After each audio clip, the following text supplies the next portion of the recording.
very intrigued. Exactly. Very intrigued.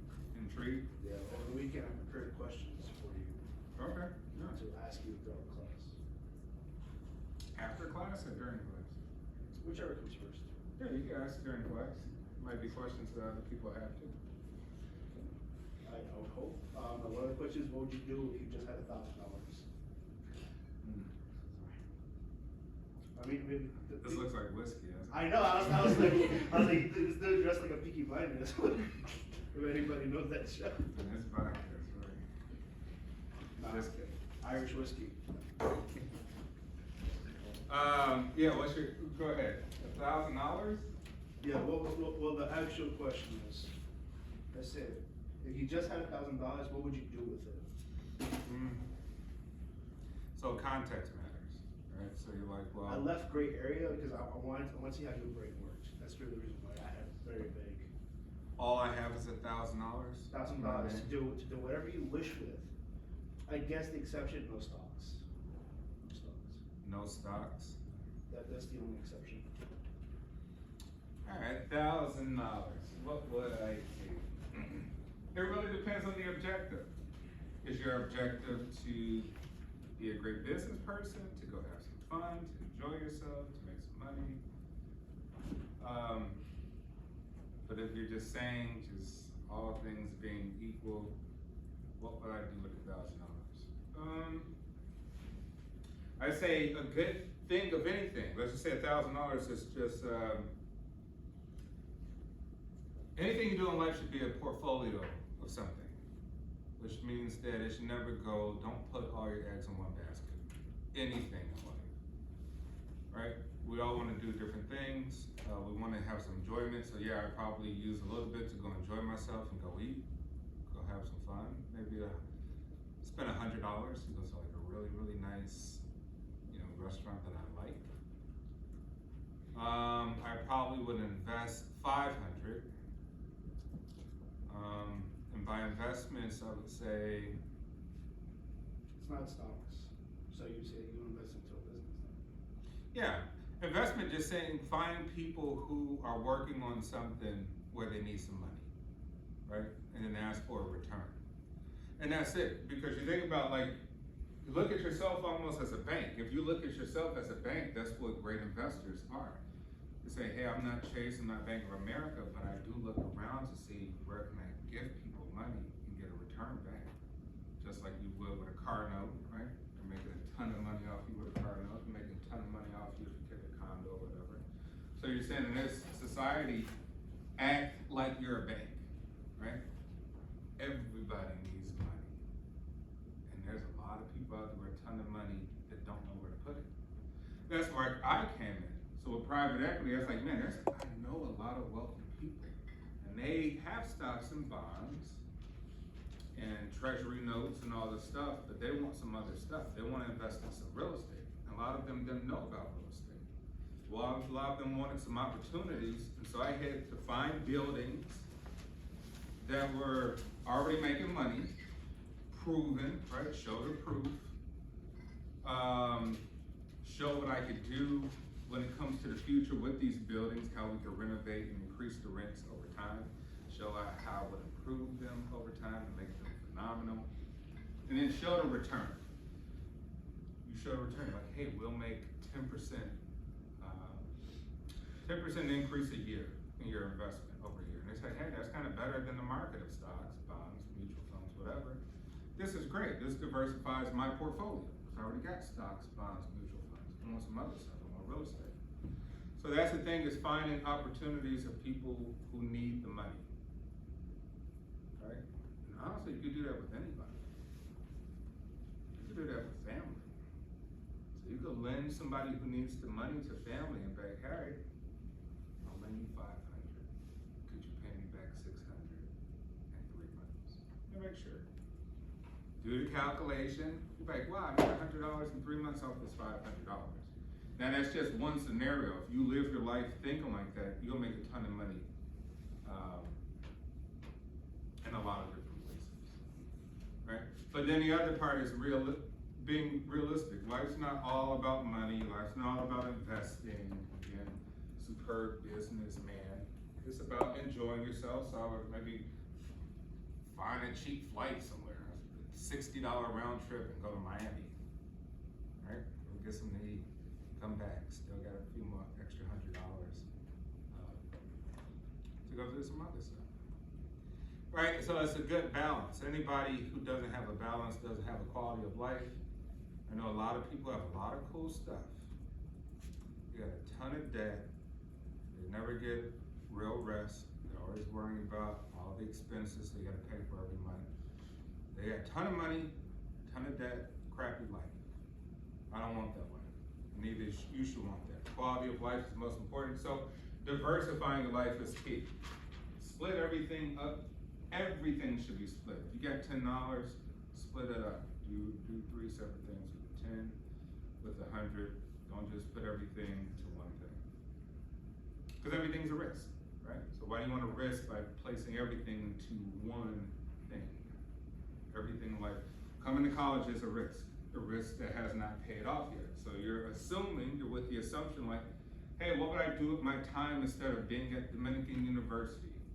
Right, well, maybe I could be at home in my bedroom at my parents' house, working on the next Facebook so I could be worth 100 billion, right? Or you're like, oh, I'm working on creating a car wash or a detail business. Or I want to start XYZ business instead of going to Dominican University. And you're like, well, okay, it's a risk. You can work on that. How long would that take? Where do we get the money from? By that time, people may have graduated. At least start getting decent jobs to later on fulfill their dreams. So here's the deal. $1,000. What would I do with it first? Nothing. Everything starts with a goal. If you have no goal, you will continuously waste your time and your money. The first thing starts with you personally. We're talking about mission statements and vision. You as a human being, an individual person, do you have a mission statement about yourself? Do you have a vision about yourself, what you want to do, an objective? Or you're like, hey, Professor Ross, I've been here, you guys are freshmen or whatever, but there are some people who have been here a long time. What do you want to major in? I'm not sure. What do you want to do? Not really certain. How come? I don't take that long to figure out what you want to do, right? Because it could be easy, but I want to have a ton of money so I'm able to travel. I love travel, so I need money to travel. Okay, that sounds like you got a vision, at least. Maybe not a mission statement, but a vision. So first thing is have a goal. So I would do nothing first. I would wait till I have a goal. Once I have a goal, then I have a direction on what to do with the $1,000. I teach a class called Strategic Decision Making for Global Leaders. And we talk about how do you maximize return, right, for your shareholders, stakeholders. How do you make the right decision based on the capacity, your capacity for resources that you have? What is your capacity? What is the limitations you have right now? Number two, what are you actually capable of doing? Are you doing your best? Or are you cruising by? Literally, like every day, what is a victory? A victory is a person who did their best. Did they win the game? Who cares? The victory is you did your best. Remember we said we don't worry about things outside of your control. Whether you won the game or not is outside of your control. You doing your best is inside of your control. Right? Foolish people spend their time thinking about things outside of your control. I wonder what they think about. Hey, who cares? Right? I wonder what he or she is doing. I don't know. They're doing what they're gonna do. So the point is, how you think makes you a good leader. Some people see things and say, man, Professor Ross, I got a problem. Like, is that a problem? Is that a challenge? Right? Is everything a problem? Right, you're not the only person with problems. Everybody on earth, everyone has a problem. Right? I wake up tomorrow, you have a disease or something, who knows? But it happens. The point is how you think makes you a good business person or a good leader. And not everybody's cut out for it. Not everybody's not gonna be Barack Obama or Trump or whoever. Because they're not cut out for it. They don't see things the way that others see it. The point is, we look at something, everybody looks at it, some people see things completely different than everybody else, right? Some people see things in a very obvious way, and other people see things as like, oh, that's an opportunity. What's the next question? Before we get in the lecture, we could just have random questions. Just ask me anything. You can ask me whatever you want, personal questions, whatever you want to know. Anybody? If not, I got one. Yes. Any tips on like trying to get to like financial freedom? Yes. All right. So think of this: you're gonna get out of here, and you're gonna want a super cool car. And I understand why you want it, because maybe you never had one, right? So in life, everything's about experience. You want to experience what it's like to fly to Paris and see the Eiffel Tower. You want to experience what it's like to drive a Mercedes or not, and that's fine. That's normal, right? So don't think that this stuff is bad. Normal human behavior. You want to know what it's like to wear those shoes. When you get the nice shoes, you feel fantastic. After you wear them for a month, now you want a new one. A new one that they popped up on Instagram from the algorithm. Things you like and look at, right? Point is, low debt. Yeah, you want the cool car. They approve you for the car. Now it's a ridiculous amount of money you pay. And now you're living still at home with a cool car. Like, that doesn't make sense. That's not financial freedom. Financial freedom is low debt. So you don't have to worry, right? So you say, well, I'll save up money to buy a decent used car. $7,000. Decent. One that'll last maybe like 10 years if you maintain it properly. Instead of having to worry about a monthly bill. Because you can use that money to think about other projects, right? Or starting a business. The other part too, no one's ever got rich for working anyone, very rarely, I would say. Maybe there's some jobs. You'd be like, well, CEO of Coca-Cola making 200 million a year. Very few people have gotten rich working for people, right? So I would say if you want financial freedom, try to find a way to work for yourself. Working for people, it'll put you in a position to where you would just be kind of a lab rat. You just do the same thing over and over. Become a businessman, your life could change overnight, right? And something's always new. You're in control of that. And having a business, I'm telling you, the greatest thing about having a business is helping other people. That's what you don't learn. You're like, man, I give people a job so they can take care of their family. Like, that's wonderful. Right? But they could go to the hospital. They could pay for their kids to go to school or something. That's better than, after you start making money or whatever, that's better than just the money. You realize life's, there's some bigger, higher things going on. Yeah, so low debt. Debt's good. You know how to manage it. Most people don't. Once again, human impulse is to, you see something, and you say, I got the credit, I'll buy it.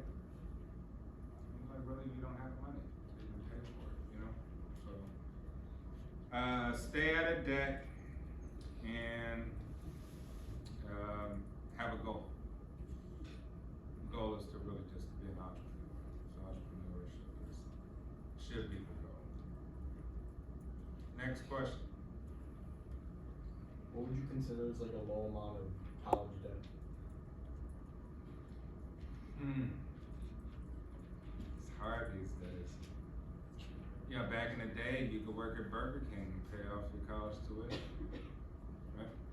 So here's the scam. Right? Most of life is about scams for the people who don't know better. Right? And scams come from very wealthy people who set this up. We already established this as a debt economy. The United States is so big because everybody's in debt. That's just a fact, right? We said 30-some trillion in credit, only 2.3 trillion in cash. Right, I just want the cash. I don't want the loan, right? The terms and APRs and finance fees and just give me the cash. that's not how we work, right? Everything's mostly on credit or loan. So you're like, well, is the house really worth that? Probably not, right? You're gonna buy it, why? Because you've been trained to. You've been trained to go take out the loan for $300,000 for 30 years. Now you realize after 30 years you actually pay $700,000 after all the interest, right? So you're like, well, it's for the people who don't know better. That's really what it's for. But the people who got off are the people who financed it. They're wealthy. They always be wealthy. They always have the knowledge, and they'll teach their kids the knowledge. They're not gonna teach everybody else that stuff. So I say, what is a decent amount? I say it's based off the expectations of what you'll make in the near future. So really what it's like, hey, Professor Boss, I expect to make $40,000 when I graduate. And you know, I teach classes at Concordia too, right? So I asked that question, and a lot of people are like, somebody said like 28,000.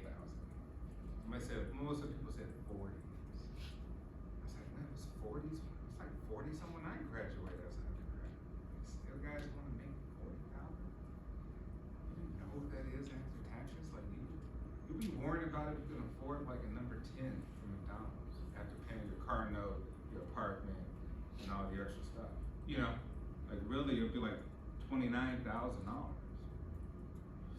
right? And you figure, okay, $29,000, it's like $2,000 and something, right? Rent is how much in Chicago? Car note, car insurance. You want to go out and you want to buy some clothes, buy a sweater, you want to do some stuff. So you're like, all right, you'll be broke. But if you expect to make at least like $80,000, I'm like, okay, now you're on to something. That's still not the greatest, but you're on to something.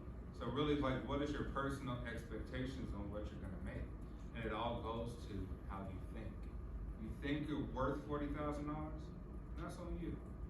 Somebody else in the same class might say, I work at least like 95 tops. And they'll say, I know how to use even though I don't have work experience, I know how to use all the things I've done in my life to put on a piece of paper to show that I'm more competent than my competitors. Another person, I just wrote a regular old resume. I don't have no work experience. You got life experience. So once again, it goes to how you think. And that's what makes a difference between business people. Some people be extremely creative and say, I don't have work experience, but I volunteered this and that. But the way I set it up, it made it look like I was a CEO of a company or something. You know, another person just very basic. Right? Same old template, same old this, they Google. So it's really how you think. You either think like a business person or you think average. Business people don't think average. They see everything that's like, how do I win? Right? How do I win to get the job that I want to do what I want to do? Next question. When doing real estate, would you say it's better to buy a house, fix it up, and then flip it right away, or rent it for Rent. HGTV is fake. We watched the shows, we flipped, right? We flipped I'm gonna buy a cheap house and flip it. When I first started out, everybody was doing that, right? Everybody lost money. Very rarely do people, I wouldn't say everybody, but very rare. Unforeseen costs, right? Let's say very simply, you're like, man, would I rather know how much I'm paying for something right now with fixed costs, right? You're gonna learn this in all your other business courses, fixed versus variable costs, right? You can take economics, accounting, finance, blah, blah, blah. Right, would you rather know fixed costs, or would you rather have variable costs? Something that could potentially change over time. Right, give me the fixed costs every time. I know how much I pay, I know how much I charge. Now I bought this house, right? And they did the inspection, everything looked good, and then they come in and realize like the pipes were mangled underneath. You need a new whole foundation, just all sorts of crazy stuff. And you're like, wow, I lost like $100,000 on that deal because I still needed somebody to buy it, which takes time. And then I'm working with a bunch of contractors who never fulfill their obligations on time. This is how it works. So So flipping houses, it sounds so cool. Sounds great. They got a lot of shows about it, right? But no, I would rent. It's fixed, it's guaranteed. You can calculate it right there and move on with your life to the next project, because time is money, right? Time is money. The car dealers will sell the car cheaper or sell it wholesale once it's been sitting too long. People will lower the price of the house once it's been sitting on the market too. They're losing money, right? So you never want to have anything sitting. When you go and buy the t-shirt and now it's on clearance for $2 at TJ Maxx or Marshalls, it's been sitting there forever. So it goes to show you the real value of something depends on time. Like, yeah, oh, they're charging $200 for this hoodie. I got it on clearance for $20. What happened? What changed? Time. I just waited a little bit longer. I wasn't as thirsty as everybody was to get it right then and there. So yeah, flipping houses, I know very few people who've made money that way. You know. Yeah, next question. For going into starting your own business of owning properties, what job to gather income and knowledge about that would you like recommend? I mean, I started as a real estate broker. So I was a broker for Berkshire Hathaway. And I did homes in Lincoln Park. So, you know, I lived north side, so over like the Gold Coast. And I grew up like Lincoln Park and Lakeview and stuff like that. So I focused on areas that I knew. Well, first of all, I focused on a bunch of areas. It's like, oh, I'm just gonna do anywhere, suburb, city. That was a complete wrong decision. You spread yourself too thin. Always focus on one particular thing. So if you ever become a real estate broker, say, I'm only doing this neighborhood. Why? Gas, time, money, right? One house might sit on the market because the markets are completely different. If you become more confident if you know about just one market, you focus on it, become an expert at the market. You can never become an expert at 12 suburbs in the city of Chicago. Like, it won't work that way. So I took time to learn. You know, so I was like, all right, that doesn't work. So let me go back to the drawing board. I'll focus on these neighborhoods, and that's when it started to click. So if you become a broker, you kind of learn everything about houses. You kind of learn like the selling prices, right? You do comps, but you learn on like capitalization rate, like when people who, you know, you buy a building, you get rents from it, you're trying to see how much investment money you'll get, return on investment versus what you paid for it, right? So that's the key right there. You kind of can quickly assess like, all right, this is how much I'm gonna end up getting back from what I paid, right? So I would say real estate brokerage is the way to go if you wanna learn, if you wanna be investing in real estate. Next question. Any advice on like starting an online business? I mean, just when it comes to online businesses, it should make it easier because of the marketing is going to be primarily online. So I say set aside budget for the things that are kind of structured to help online businesses, right? Which is Google Ads, right? You want to be the first to pop up in a search, right, with their algorithm. You want to pay Facebook, because Facebook you can center on certain demographics depending on what you're selling, right? Age demographics, people that you know want to buy this stuff. Certain areas. And the same to go with Instagram. And then you gotta maybe hire some people. I would hire some people to monitor like social media activity, right? And also hire people to do creative social media ad work. So I say it's really about the amount of views and exposures you get about something, right? So if you pay for the Instagram, you pay for people who search for similar products, your product will start showing up to them. Like that's worth it, right? That's gonna draw business to my business. So yeah, I would say advertising budget. That's gonna be your primary source of getting people to buy your product. To pay Facebook, pay Instagram, do the TikTok, start YouTube, all that stuff. Anything else? Any other questions? You ask me anything. I'm pretty open book.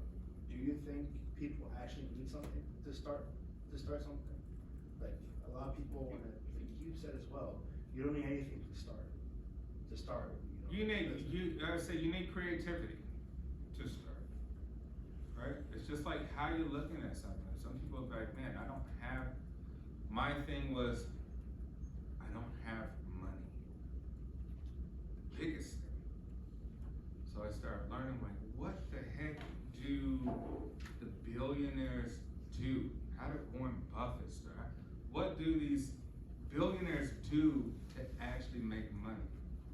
All they do is present ideas on an investment. And they get people who are wealthy to go in on the investment and commit and sign documents and contracts.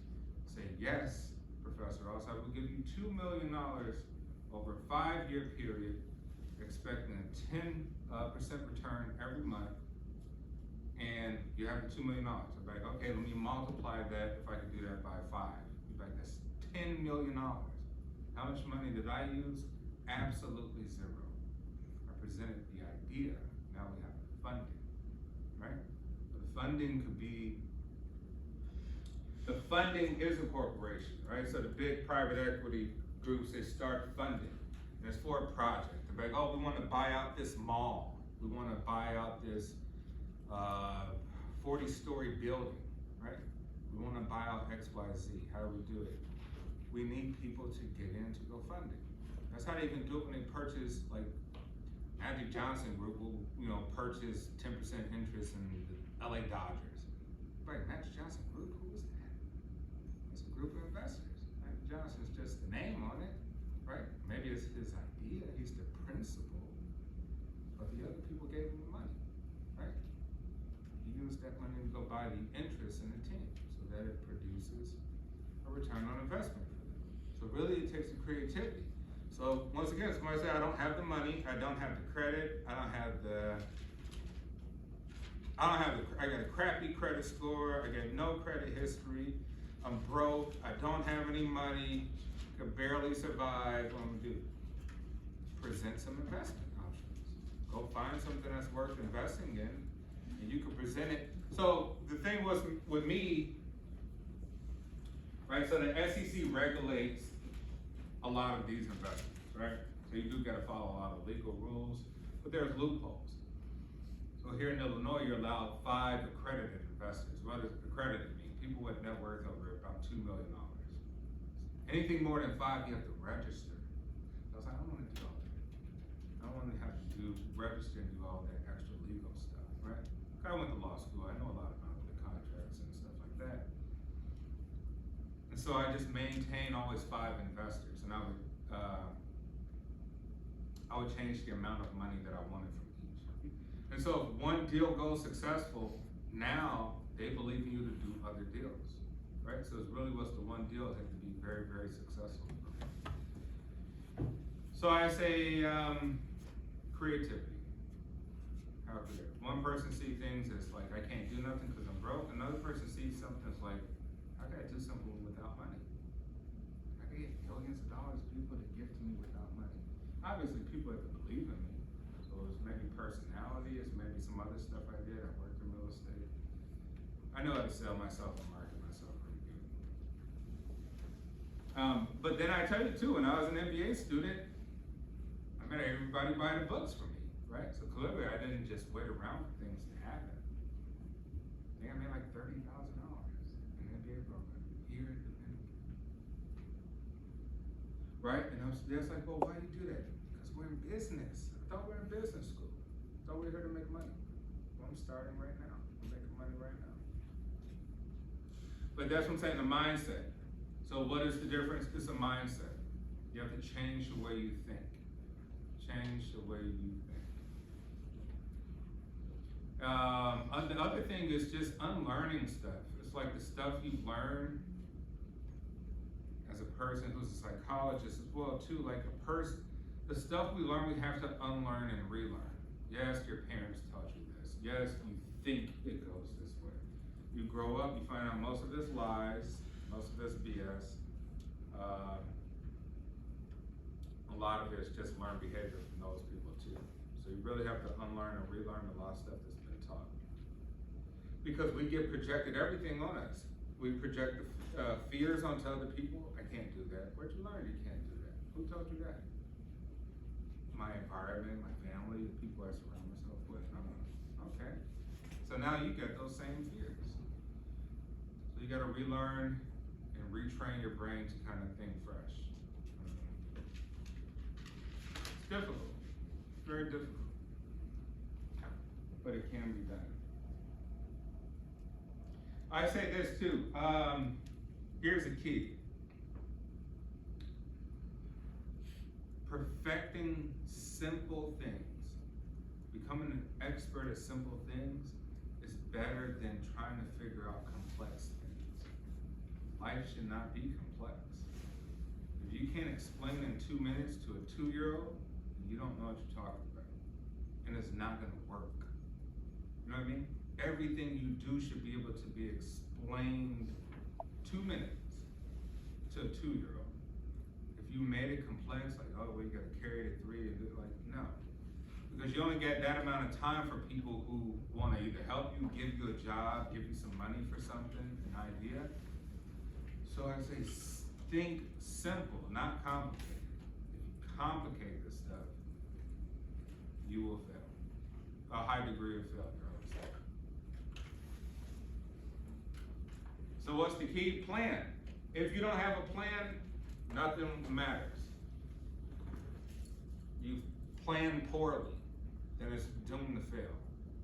If you plan properly, you got a high chance of success. So planning is one. Have a vision, have a goal. Keep it simple.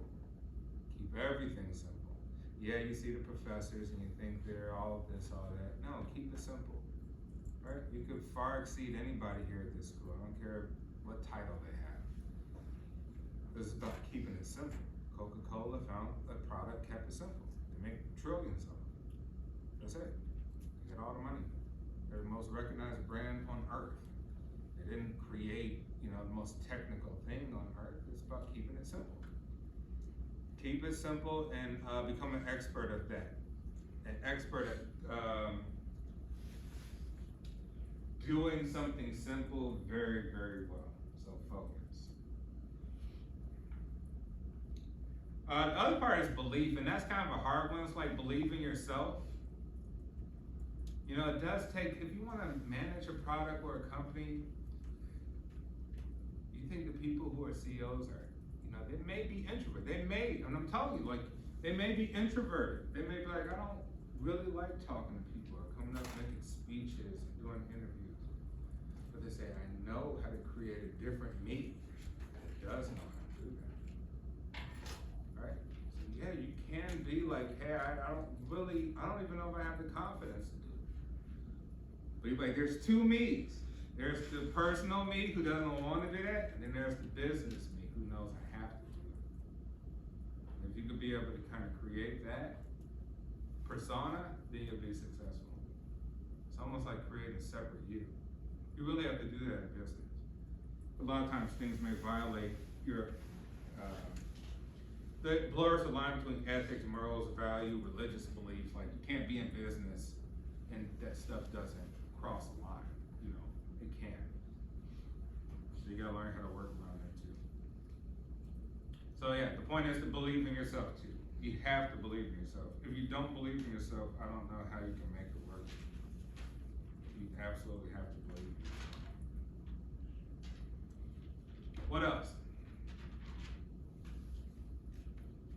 I think this one is because of tax reasons. I'm not sure if this is an eligible thing. I mean, of course you love taxes. Is this one? It's because, how do I put this? Let's say I've paid people, but I don't have a company, I don't LLC. Yeah. Should I be keeping track of what I pay these people? You should always keep track of finances. You should always run into. Well, I do, I'm just asking, is it a good idea to do? Yeah, absolutely. We have laws, right? So anybody could bring some sort of legal attention to you. The point of the LLC is that limited liability company. Limited liability. graduates. Yeah, I mean, I'm telling you, like, when you see something, you're like, man, I'm so intimidated, I don't know what that means. Literally look at the word, you know? I was saying maybe in law school, like, I dropped out of law school, so I don't want to be a lawyer, but I went for a little bit. But the point was, at least what I gathered from that, things that seem so intimidating are in the word itself. Just look at the word, you'll figure out the meaning of what it means. Yeah, limited liability. Like if you, let's say you go buy a building, a 3-story building, and you put it in your name. Now you got people in there, now somebody slipped outside because it was snowing, you know, here in Chicago. If you shoveled the snow, you're liable. You left it for the natural world to, natural environment to thaw out, now you're not liable, right? You're liable because you did something to it, right? There's always some liability for anything crazy. So now you get sued, and who they're gonna come after? You. There's no company for them to come after. So yes, you should always have a company. Always have a company. And here's the other thing too. So how do people get ahead with the companies, with the LLCs? Put everything in the LLC. All the gas you use in your car, all the clothes they bought for a year, all the meals they went out and ate, Dunkin' Donuts, Starbucks, and they write it off as a business expense. It's what tax deductible. Yeah. It's not what And it's you think called. as a person, you didn't write off nothing. It's just wasting money. It's gone. Bought the t-shirt, you bought some coffee, went out to eat, it's gone. There's other people like, man, I could do this a different way. Right? Like now I go to the bank. I get a credit card, get a business card. All type of promotions. Right? I get a business credit card. Different. I get a business, this, a business, that. Eventually everything becomes business. And the point is to So take. that's a loophole. I would say it's a loophole, it's just how, it's the law. It's just what it is in this country. It's just a law. I mean, it's just what it is. I mean, it's, you can get away with that stuff. I don't know if it's getting away, it's just business. It's what it's about. And this is just for the people who know and the people who don't. And that's the part I'm saying, like, get to know the ins and outs of the stuff. But you only get to know by starting it. You don't get to know just by observing it and, you know, reading about it. But yes, you start a business, now you put everything as a business expense. Everything. And then you're able to write off as an expense at the end of the year. Because you want to have low income for yourself. It's called income taxes. They don't tax it unless it's income, right? So you want to make sure you get it out of there and do something with it. Invest it, put it in a business, so it's not taxed. So now you're like, how did they pay? How did those wealthy people did not pay zero? How did they pay zero taxes? They literally moved all that money they made. They moved it out. They invested it, reinvested it, put it into businesses. So you're like, how much taxes you got? Nothing at the end. All the money's gone somewhere else. It's all for a purpose. But then the average person is still getting their W-2s, not doing nothing with the money. So yeah, creativity. And that's what I'm saying. You meet people like that, like, oh, this is a business person. The way they think, how they do things, they're not doing it like the average person does it. Or maybe you can call them a shark. You know, you watch Shark Tank, you like, the way those people think are like sharks. Everything's like maximizing return on investment, and they're just thinking of creative loopholes and ways. They're just business people. And that's, if you guys are gonna go in business, that's how you should be thinking. Immediately. Where the loopholes, where can I get tax deductibles? I mean everything. That's a business person. If you own a business, you want to save money, right? But it gets more technical in that. The other class I teach is operations management. I'm like, well, what's that about? That's like the engineering of business. It's like looking at every single step in the process. Like, is this efficient? Am I using people efficiently? Is the cost the right cost? Is this the right price? Switch it out. Change your menu, right? On Thursdays. So that's more of like the engineering of it, looking at the process of each step. But on the big picture, these are things you could be learning. And I'm learning, but I will say this, all right? I didn't learn private equity in school. unfortunately, I didn't find a class that taught it. I took finance, and you'll take finance if you major business. Like, I took finance. I didn't hear anything about hedge funds, right? I didn't hear anything about private equity. I didn't hear anything about venture capital. Right? I did learn about stocks, bonds, treasury notes, right? How to do the calculation for this and that, and accounting. And so really how I learned? I learned by observing the wealthy people, right? So I learned by just observing the wealthiest people to see how they operate. And you can't fail if you observe the people with money, right? Remember we said never ask a broke person how to make $1 million. It's the rule. Ask the people who got $1 billion how they did it, and how they keep doing it, and how they make it.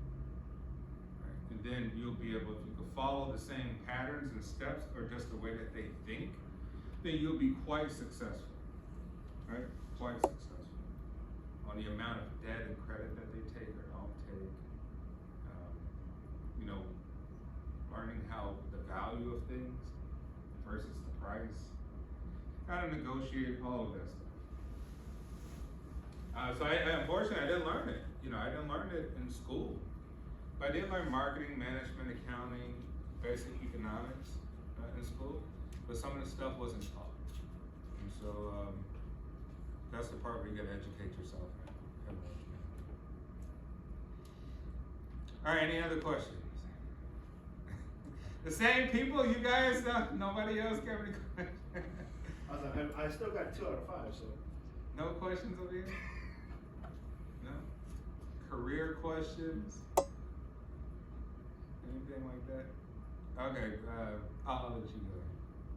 For like your private investors that you found, were those people you knew, or just people you knew had money but you didn't really know them, so you just kind of emailed them? No, most I didn't know. I did know like a couple of them, which kind of was the gateway, you know, being exposed to other people. What happened was I was kind of fortunate in the sense I used to work at this company, and we would do research for these products and services and stuff like that. And I used to have like a hot sheet. And the hot sheet was, I would have to call the gatekeepers to these CEOs, right? So I could extract information from them, get information for research purposes and for other, get them as clients and stuff too. It's currently what I'm doing. Yeah. And that helped me build skills on how to like just reach out to people, which we'll talk about here, communication, right?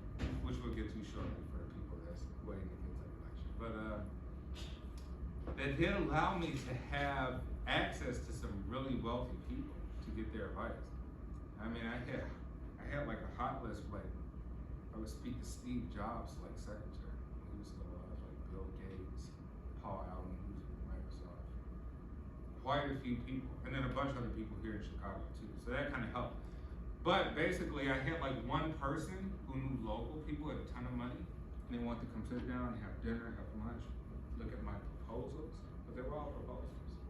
But my proposals were so laid out in a way that was concise, straight to the point, and how it would work. But they liked it. And did you specify this to people you kind of had an idea would invest in you, or you just assumed that they possibly would be willing to? I mean, there's always an assumption that they possibly will, but I did filter down the people who are looking for real estate investments, not other investments. Yeah. So how I do it, you do it like any other entrepreneur. You would go and present like this. Like, hey, here's my presentation. Let me show you my business. Let me get to the financial part to show you how it's gonna make money for you, right? You see all the great ideas, see the marketing, see everything else, and you get to the point to where you see the finances. This makes sense. How much you need, how long? All right, could we pull out after X amount of time? Yeah, absolutely. Things like that. It was just an investment vehicle, basically. Okay, we'll take one last question before we get to our lecture. Yeah, somebody else? Yeah, okay. So I want to do like social media marketing, but I would want to like not exactly work for somebody, like work for myself.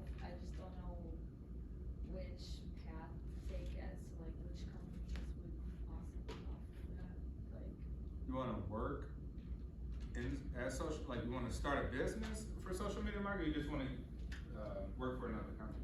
I don't know which route would be best.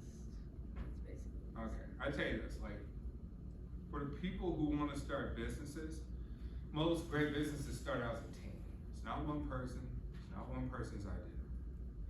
It normally starts out about like 3 to 5 people, right? Look at Google, was it Sergey and the other guy were PhD students at the University of Michigan, right? In the same program studying engineering, and they're studying like algorithm engineering. And they linked up, said, we got the great idea, we're the brains people, right? We know nothing about business, nothing about like finances, investing. And they said, we need to get people who are good at that in our group. And you get the people who are good at that in our group and say, hey, this is the idea, do you think this is a great idea? Do you want to be part of this team? Because it's all about a team. Do you want to be part of this team? And they said, yes. Now we got 5 minds trying to make something work, not just one, right? 5 people on board who do different things well. Someone can focus on marketing, someone can focus on getting investors and financing, someone else could focus on managing the people. Everybody can focus on a different part, but it's never one. The people I know who I have a great idea and I'm gonna do it all myself, it's never worked, ever. Any successful company, any successful CEO says, my success depends on the smart people around me. The CEO might be like, I'm the dumbest person out of the group, but I know how to manage. I know how to make it simple for everybody to understand, or I know how to manage the people in the group. But that's my skill. Like, wow, you're the CEO just because of that? Yes, not because I'm the engineer, or I'm excellent at accounting or finance. So it takes a group, right? So I say get 5 people on board, including yourself. Have good communication about what it is you want to achieve exactly. Right? Because it starts off like, I want to do this, I want to do that, and then it gets more detailed, like how are you going to do it? And that's like the real part. The real part's like, what exactly do you want to do in social media marketing? You know what I'm saying? Because it's very broad. There's a lot of stuff. So you have to go and dive more into specifics, right? Because we all get great ideas, but you got to be a little bit more specific because you just want a tiny slice of the market share. You don't want the whole pie because that's unrealistic. You just want a tiny piece. So it starts with putting together a group. All right, we'll finish off our lecture as much as we can. Did everybody look at exercise 4 and 4.2? Everybody turn that in? Get that announcement? All right, cool. It looks like we've got an exam coming up, which I think will be our midterm. And the review is on there. So we'll get into, finish our communications. It's my favorite section. Okay. It's my favorite class so far today. What? This. I try to make it interesting. I mean, yeah, the great thing about this class is like this is, how many people are gonna end up actually majoring in business? I want to, but who knows? You're uncertain. Yeah. Right, I mean, the class is really, I think, for people who like, hey, I wanna know if business is the direction I should go, right? That's why it's a gateway practicum. So not everybody here may be like, some people are like, I wanna do nursing, I wanna do this, I don't wanna be a business person. But it does give you an understanding to, even when you go work for a company, you be like, hey, I know how the company operates, right? I know if they're not offering me enough money, right? I know kind of the economy, the industry, the market in which company exists, things like that. So it's good for just kind of reflecting to see if business is what you want to do.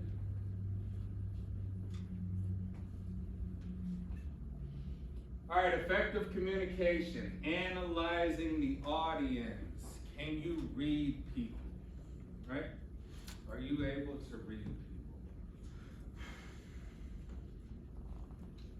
But also, are you able to read them based on what you don't know and what you actually know, right? So here they're analyzing the audience for expectations, trying to figure out the expectations of the audience. What do they want to get from you? What do you want them to get from you? Right? And how to convey that information. Look at their education level. Everybody's not the same education level, so you need to know who you're speaking to and maybe speak their language. Right? You don't want to be too over verbalized if you're speaking to people who are uneducated or something, right? They understand simple things. Now, if you're speaking to people who are very educated and they like to hear the complex and use the language and Queen's English and all that different stuff, yeah, you switch it up. And then the professional background of that individual. How much experience do they have in that area? That is really important because it shows to the level of degree of competency that they have. And think of that too, of even like if you're selecting a partner to be in your group for your business, right? You do want to know if people have had some sort of background experience. And it doesn't have to go to work experience. It's just could be like, hey, they worked on a project or they volunteer, something of the nature, but they have some sort of background professionally. All right, this one is hard, because in school we're taught that the longer the paper is, the better the paper, which is completely opposite, right? And I thought that too. You know, I think when I first started as a freshman in college, literally I thought I was writing like as if I was Shakespeare. Like I'm gonna write the greatest paper, and so that my professor thinks that I'm so smart, and you know, Mr. Ross, your language and your all this stuff. And I just realized, okay, that's just really a waste of time. So by the time I got to like PhD level, even though I wrote a dissertation, which is like 300 some pages long, every word still had to be concise, consistent, which means I didn't put too many fillers, right? A lot of times we fill the page up with a lot of but, they, and just a bunch of stuff just so we get the maximum amount of words, right? But the greatest things are the ones that are straight to the point. That's the ones that really hit home and make people stick.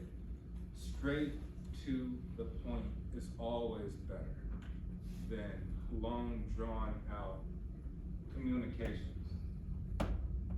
So work on that. Think about that. Like even as you're writing things or you send emails or text, like if you know how to be very concise, but still, you know, not shorthanded, not sending memes and, you know, acronyms and emojis and stuff like that. But just to be very concise in conveying your communication is extremely important. It has value to people, right? It has value. Have you ever met somebody and like, oh man, the story, they draw it out, it never ends. And you're like, all right, I gotta go, you know.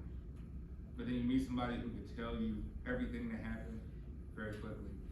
You're always gonna value that person. That's the person you'll call to figure out what happened, right? They don't draw it out. Tell you exactly what happened very short. All right, avoiding slang and bias, right? Important. If you're conducting business, if you're working in business, the only thing that matters is the money, is green. At that point, seeing very religious people from all over the world invest in some things that probably went against their religious beliefs, right? But the point is, the money's green. So you don't want to have bias if you're gonna engage in business, you don't want to have particular bias towards race, ethnicity, nationality, age, gender, or preconceptions about members of a particular group, and avoiding slang.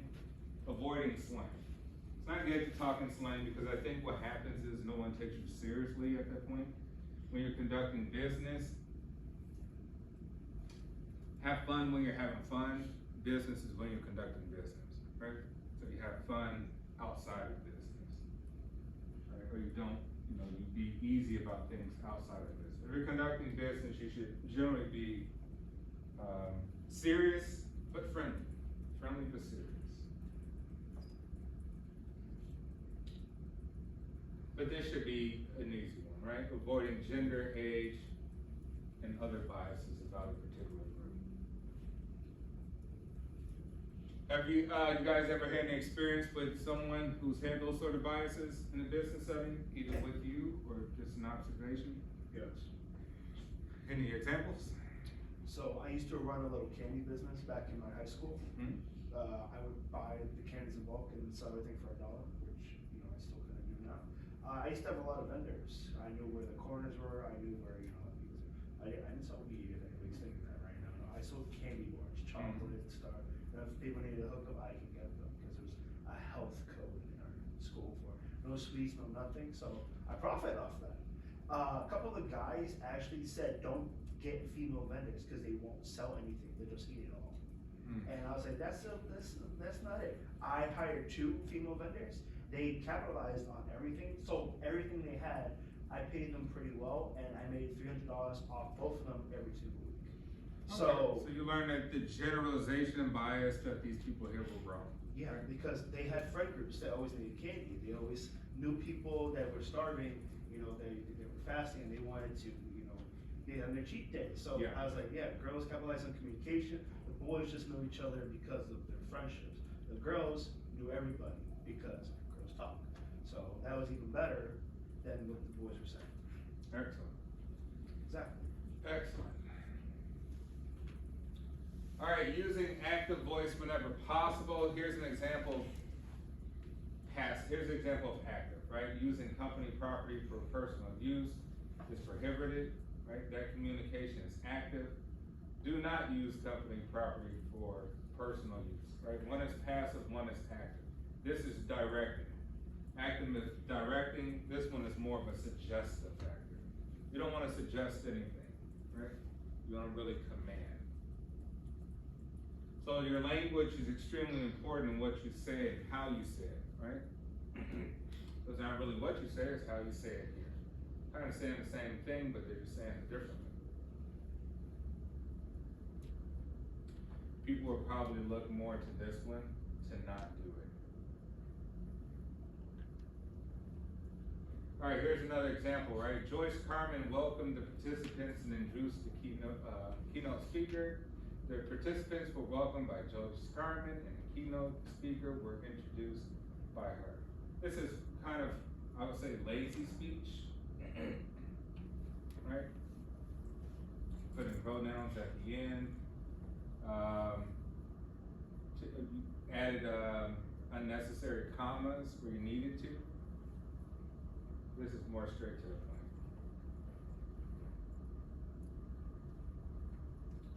So active voice, subject performs the action expressed by the verb, right? And passive voice, subject is acted upon rather than doing an act. Writing, I tell you, this is a big one in school. When I was in college, it's like, man, there was some really intelligent people, but some people just couldn't write. Like their writing was just very, very horrible. And I always wondered why, and I found out that a lot of people weren't reading a lot. You should constantly be reading, because reading reinforces writing, right? When you see proper words expressed on paper, instead of just looking at videos all the time, you look at videos, you can't see the words on paper. When you read, you see how words should be on paper. And also creates more creative thinking of how you could write and express things in a different way of what you're reading. So reading is important. Reading is exercising for your mind. Think about this idea. If you participate in a chess tournament for 3 hours, it's equivalent to going to export and working out for like 2.5 hours. You've wasted that many calories. You burn that many calories, right? Your mind does exercising. Your mind actually exercises. So the more you exercise your mind, the healthier your mind will be, the stronger your mind will be. All right, writing effectively, striking the right tone with the appropriate conversation style, right? Avoiding grammatical areas. So use spell check whenever you can, Microsoft Word, things like that. Using block paragraphs. using headings and bullets appropriately. I'll tell you a big one, like submitting papers for class, right? Some people do them very lazily and just put like a simple thing, just put their name at the top. Other people will be more formal. Therefore, you can kind of gauge the kind of person. They'll be formal. They'll put their name, the class, the term, maybe even their professor, right? They may put the title of what they're doing. I even know some people who actually put like a cover page to everything they did. And all that said to me was like, oh, this person's a little bit more formal and want things to be professional, right? Whereas the other person back, well, this is just a requirement. So you just require this is all I'm submitting. Either one is fine, but it does speak to personality types, right? It does speak to how people go about communicating to others.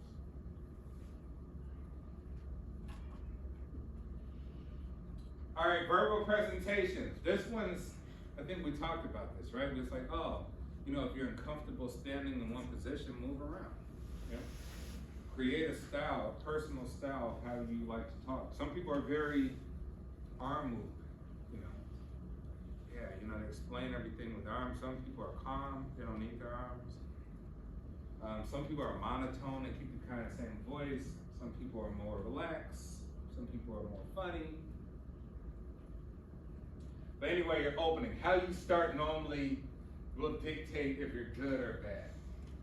Right, so you start off like relaxing your audience with an informal joke. Made everybody relax through the use of words. If you walked in a room and you're totally quiet and all serious, you made everybody tense because now they think you're super serious, right? Now they're trying to pretend like they're paying attention. So you can dictate and navigate the audience based on your own body language, how you convey. So the point is to grab the attention with something to your audience, right? You say like, hey, picture this in your mind. And give an example. And they'll do it. They'll picture something in their mind. Giving them something to do.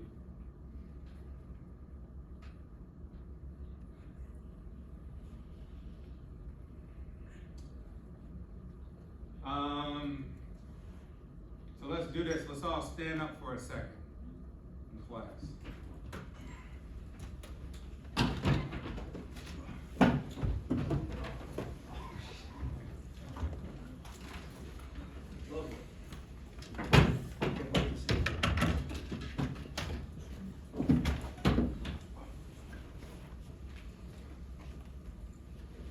All right, let's all stretch, bring our arms up.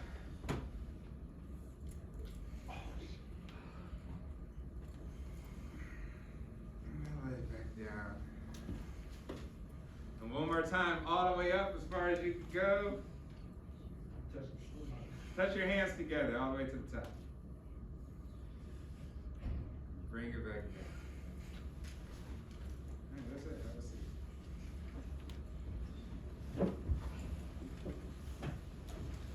You feel any different?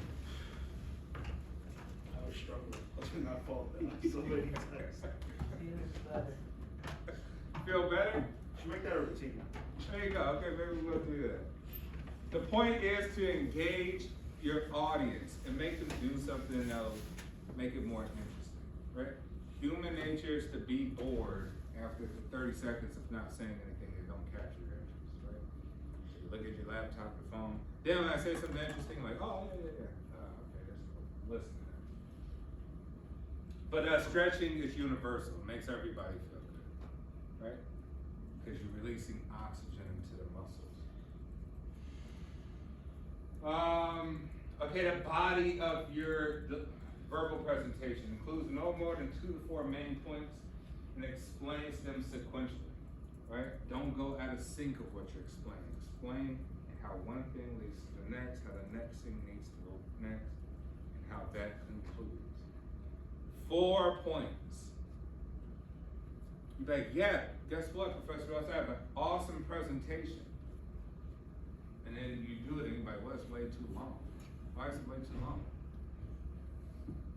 Human beings have very short attention spans, that's why. Maybe your presentation is the greatest of all time. but the audience for human nature means they're still too long and they're bored. Great presentation, too long. So make it short, to the point, no more than 2 to 4 main points, right? Which we call key takeaways. Which in any business, like, man, what are the key takeaways, right? Give me some insights into it. You don't have to do a whole dissertation about something. In closing is sort of just reiterating what you said, shortly. Right. I'm just gonna repeat exactly what I said at the beginning and in the middle, but I'm gonna hone it back in so it sticks with you, right? Your key takeaways. And it verbally signals to the audience that the speaker is about to conclude, right? So the people know, like, oh, okay, he's wrapping it up. He's wrapping it up.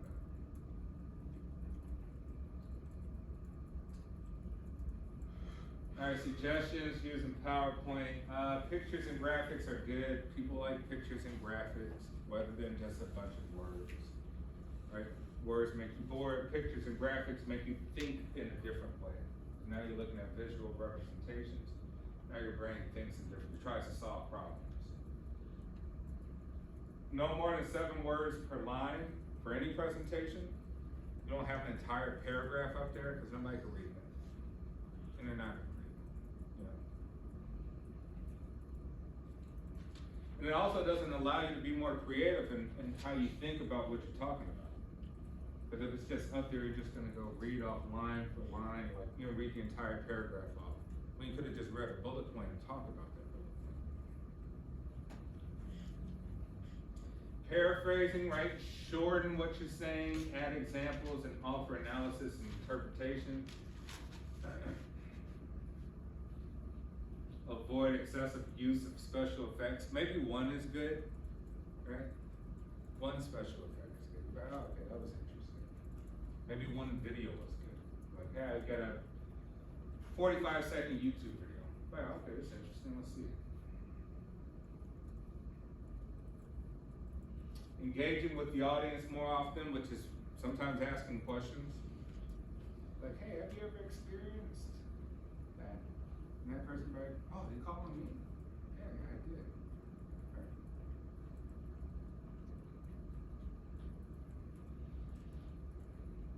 Is that right, 42? What time is it? 41. 44, all right, practice is key. You're not gonna come up here and get it all right. Or when you do your presentations, even outside, right? You're gonna be presenting at the end of the term, which would be nice if you warm, and I'll be there to support, help you. But my job here is really to get you prepared. I want you to be extra confident, maybe even a little arrogant about your presentation, right? And know exactly what it's about, what market, you know, the finances of it, and then be able to answer any of the difficult questions people ask, random questions. All right, know your material, but never memorize it word for word. You want to still have a little bit of your own voice about things, not some memorization. Look directly at members of your audience at least 50% of the time. Eye contact's important, right? Because eye contact conveys what? Yeah, what else?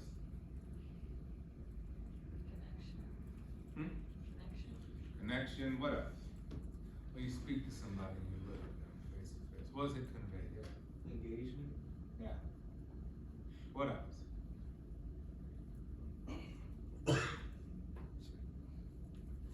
Respect. Right? It conveys respect. Are we talking manner term or experience terms? And anytime. But always look at people, right? Conveys respect to each other, not just one-sided, right? Respect. You're a person, I'm a person. I'm talking to you, I gave you my time, you give me your time. It's just respectful thing to do. But more importantly, it shows interest, right? Use facial expressions and your body language, right? You don't want to be monotone. You want to switch it up if something's exciting. exciting sound exciting. Use selective notes. You can keep notes about things, but keep them inconspicuous. Don't make them so obvious. Don't be like, you know? Maybe just have something, just a bullet point. Sticking to your allotted time. Don't go over your time. Slow down and listen to yourself. Always keep that inner voice in your head that you're going to listen to know if you're messing up and how to correct it. Don't apologize. Apologies are oftentimes unnecessary. People don't really value them like that. And be natural. Don't be fake. Right? You're unique. You're you. I'm me. Be you. Don't be me. Don't be anybody else. Just be you. You go up and you talk, right? You talk the way that you talk. This is how it is.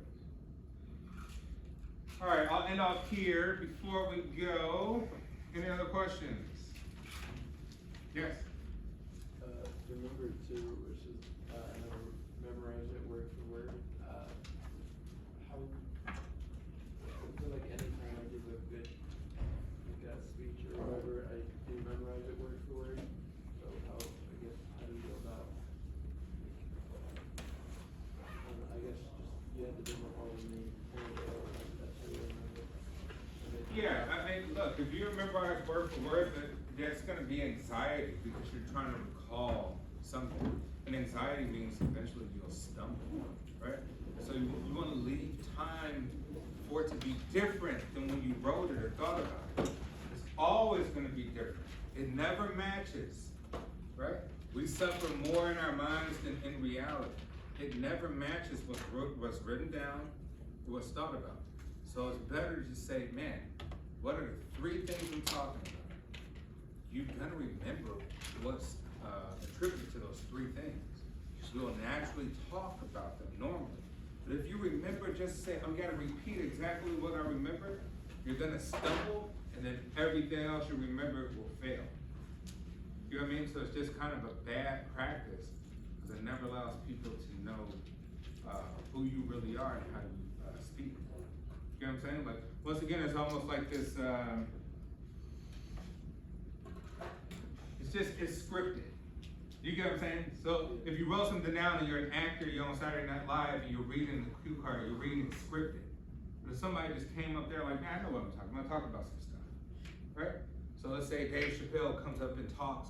You're like, he's not reading off of nothing script. He goes off and he's probably not remembering everything he said. It's like he's just gonna flow with it. He knows what he didn't talk about, but he's gonna allow for it to be natural. Now the actors go and do the segment, they're reading off the board. You know what I'm saying? It's scripted. So that's a script you get. Don't have a script. Have 3 bullet points in your mind and be like, I know how I'm gonna make sense of these things, right? And that's keeping it simple. So keep it simple, less technical. The script is technical, because you gotta remember everything you said. You could write 3 bullet points in your hand and be like, oh, okay, yeah, next. I'm gonna move on to this. All right, anything else? All right, cool. I'll see you on Thursday. Have a good evening.